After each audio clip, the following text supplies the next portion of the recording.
Voici un exemple d'utilisation d'union qui est tiré du domaine des jeux vidéo. L'objectif du programme, c'est de pouvoir manipuler avec les mêmes fonctions plusieurs types d'ennemis, donc des ennemis différents, qui vont être regroupés dans un même tableau. Alors, on aura 4 types d'ennemis qui sont identifiés avec des constantes réunies dans un enum. Donc on a des dragons, des trolls, des nains et des orques. Pour chaque type, j'ai défini une structure. Donc là, j'ai la structure dragon. Alors, il y a un tronc commun. Cette écriture, ce tronc commun, c'est un dies-define que j'ai mis au-dessus ici. Donc la machine, au moment de la compilation, à chaque fois qu'elle va trouver tronc commun, comme ça, elle va le remplacer par ces 5 variables. Alors remarquez que quand pour un dies-define, le code associé s'écrit sur plusieurs lignes, on est obligé de mettre un anti-slash à la fin de chaque ligne. C'est la syntaxe qui veut ça. Donc la structure dragon, elle a donc le tronc commun, comme pour tous les autres ennemis. Et en plus, le dragon, il a la possibilité de cracher des flammes, et il a également une cuirasse invincible. Donc, pour chaque structure, donc là, la structure dragon, je vais avoir des fonctions spécifiques à cette structure. Alors, j'en ai écrit qu'une pour chaque type d'ennemi. J'ai écrit simplement un constructeur. Donc là, j'ai la fonction create dragon. Donc le principe est très simple. Je déclare une struct dragon. J'initialise chacun de ces types en utilisant chacune de ces composantes en utilisant des valeurs aléatoires. J'indique surtout quel est son type, dragon, en choisissant évidemment la constante correspondante. Et quand j'ai terminé, je retourne la structure correctement initialisée. Alors ça, c'est la structure dragon. Donc pour la structure troll, c'est exactement le même principe. Donc on retrouve le tronc commun, donc qui sera remplacé. D'ailleurs, si vous laissez le curseur, Visual Studio vous indique, ça sera remplacé par int type x, y, dx, dy. Voilà.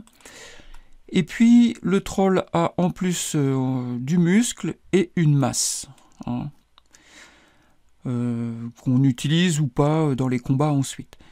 Donc un constructeur de troll, même principe, je déclare un troll, j'initialise chacune de ces variables, de ces composantes, et quand j'ai terminé, je retourne la structure correctement initialisée. Le nain, c'est pareil, le type nain, c'est la même chose. On retrouve le tronc commun.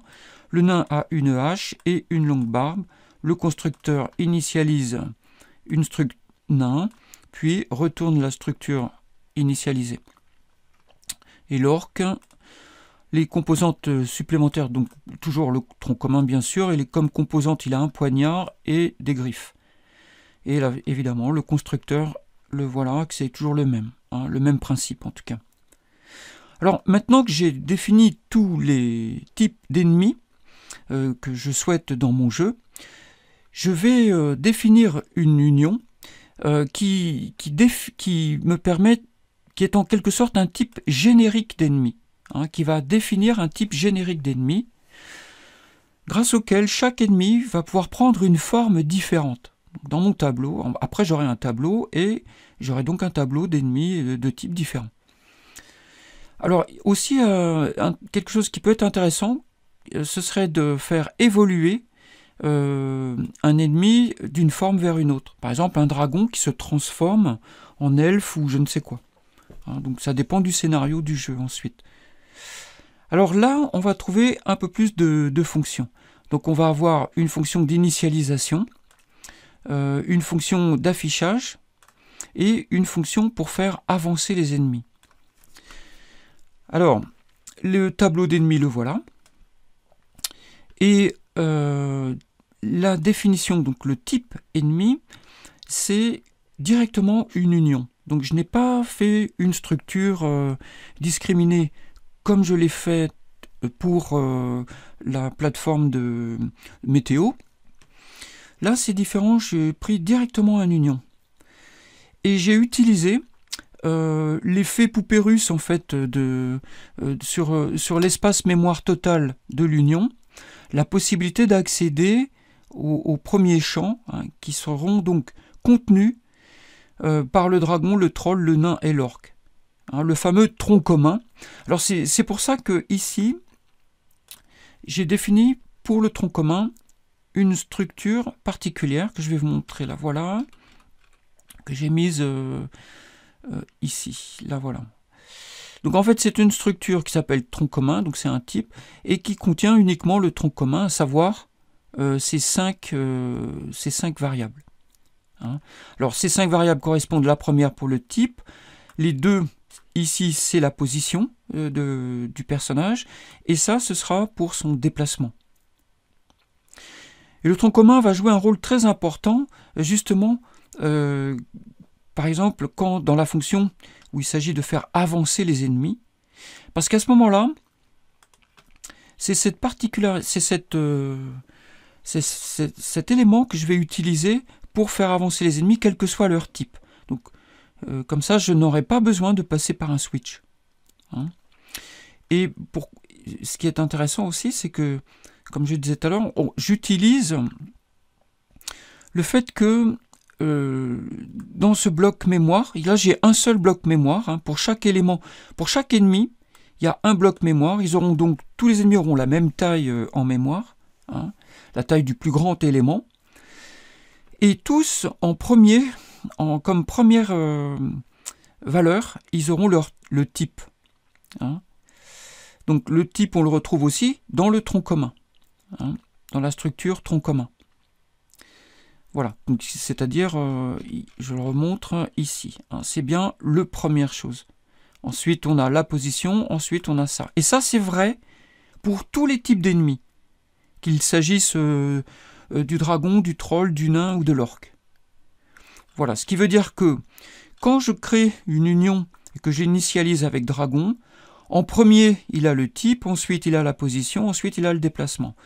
C'est la même chose pour le troll, c'est la même chose pour le nain, et c'est la même chose pour l'orc. Ça veut dire que je peux accéder à cette partie de la mémoire, quel que soit le type. Donc là, c'est génial, parce que j'ai un dragon, un troll, un nain, je sais que les 4 premiers octets sont dédiés au type de mon élément. Et les suivants, au déplacement, sont dédiés à la position et au déplacement. Donc voilà, alors les fonctions. La fonction d'initialisation des ennemis va remplir le tableau. Donc je lui passe, elle prend en paramètre le tableau des ennemis, le nombre de ces ennemis, elle parcourt le tableau, et là on va créer en fait le tableau, on va créer les ennemis dans le tableau. Donc je prends au hasard une valeur, entre 0 et 3 compris. Si je tombe sur 0, je crée un dragon. Si je tombe sur 1, je crée un troll. Si je tombe sur 2, je crée un nain. Et si je tombe sur 3, je crée un orc. Donc j'appelle la fonction le constructeur correspondant. Donc ça veut dire que l'ennemi I, si par exemple on a tiré 1, l'ennemi I, ça sera un troll. Voilà. Alors pour l'affichage, là je vais avoir besoin, je vais faire un switch sur le type. Donc, au passage, je vous explique cette fonction sprintf -s pour la version Microsoft, qui est très pratique et qui va permettre de faire un printf, en quelque sorte, dans un tableau de char. Donc je déclare ici mon buffer de char, et j'indique ici, alors j'indique comme premier paramètre à sprintf quel est mon buffer, donc c'est S. Ensuite ici je lui donne quelle est la taille maximum possible, et là j'ai ma chaîne formatée exactement comme dans un printf, avec derrière les valeurs que je souhaite voir remplacer les 2%D, donc là il y en a 1 et là il y en a 1. Donc pour le dragon, j'indique uniquement ses particularités, quoi, flamme, cuirasse. Je fais exactement pareil pour le troll. Hein, donc je crée la chaîne de caractères qui concerne le troll. Et ça, je le fais évidemment si je suis sur un troll. Hein, donc c'est dans le switch. Le switch va me renvoyer au bon case. Hein.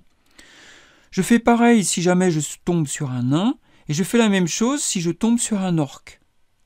Hein. À l'issue, j'obtiens la chaîne de caractères qui correspond, qui sera la bonne chaîne. Hein. Si c'est un orc, eh ben, ça sera celle qui aura été fabriquée ici. Je l'affiche. Et ensuite, pour tous, et là, je n'ai pas besoin du switch, j'affiche les coordonnées en passant directement par la structure, par la partie commun, la partie commune à tous, hein, qui contient le type, la position XY et le déplacement des X, des Y. Voilà. Donc voilà pour l'affichage. Ensuite, pour l'avance, alors pour l'avance, je crée une fonction qui prend évidemment en paramètre le tableau, qui prend le nombre des ennemis. Je parcours le tableau et là, je n'ai pas besoin de m'occuper de faire un switch. Je fais avancer tout le monde parce que tout le monde avance de la même façon. Hein. C'est-à-dire, j'ajoute le dx à la position, c'est-à-dire le déplacement, le pas de déplacement à la position. Donc voilà, donc ça c'est assez pratique. Voilà, donc ensuite dans le main, j'initialise évidemment les ennemis, ça c'est la première chose. J'affiche ensuite tous les ennemis pour voir. Je tire un trait, ensuite je les fais avancer, donc je modifie leur position. Hein, la fonction avance, elle modifie la position ici. Et puis je réaffiche les ennemis avec leur nouvelle position. Alors j'aurais pu le faire de façon graphique, mais j'ai préféré le faire comme ça parce que ça simplifie l'écriture. Ça permet de mettre en évidence uniquement la structure de données et pas d'avoir des détails algorithmiques qui auraient alourdi le code, par exemple le contrôle des bords, etc., pour l'avance des ennemis. Mais ça peut être un bon challenge de mettre en pratique. Vous reprenez ce programme et vous le transformez de façon à ce qu'il devienne graphique, où on verrait des lettres en fait se déplacer. Vous de vous débrouiller pour que les lettres correspondent chacune à un type d'ennemi, par exemple. Alors on va le compiler pour voir ce que ça dit.